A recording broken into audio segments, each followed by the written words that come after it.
ખોખરા સેવંતી સ્કૂલના વિદ્યાર્થિનીની હત્યા મુદ્દે ગોધરા સિંધી સમાજ દ્વારા જિલ્લા કલેક્ટરને આવેદનપત્ર આપવામાં આવ્યું.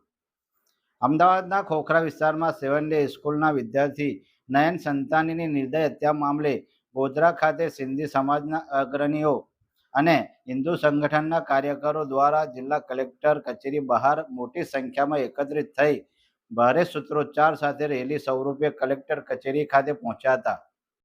હત્યારા આરોપીને કડક સજા આપવામાં આવે તેવી માંગ કરવામાં આવી છે, જેથી ભવિષ્યમાં આવી ઘટનાઓની પુનરાવર્તન ન થાય અને સમાજમાં સુરક્ષાની ભાવના મજબૂત બને તેવી માંગ સાથે આવેદનપત્ર આપવામાં આવ્યું હતું.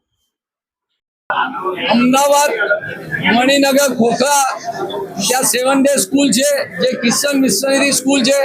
ત્યાં એક હિન્દુ સમાજનો 10મા ધોરણમાં અભ્યાસ કરતો નયન સંતાણી, જેની નિર્મમ હત્યા કરવામાં આવી છે. અને એ હત્યામાં સ્કૂલ પ્રશાસન પણ નયનને કોઈ મદદ નથી કરેલી. નયન 35 મિનિટ સુધી ત્યાં લથડિયા ખાતો હતો ત્યાં સુધી એને કોઈ મદદ કરવામાં નહીં, દવાખાનામાં પહોંચાડવામાં નથી આવ્યો.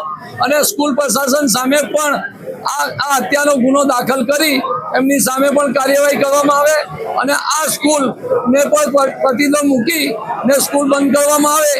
તથા ગુજરાતમાં જેટલી ચાલતી સ્કૂલો છે ક્રિશ્ચન મિશનરીની, ત્યાં ધર્મ પરિવર્તન માટે હિન્દુ સમાજ જોડે કનેક્ટ કરવામાં આવે છે, હિન્દુ વિદ્યાર્થીઓને હેરાન કરવામાં આવે છે.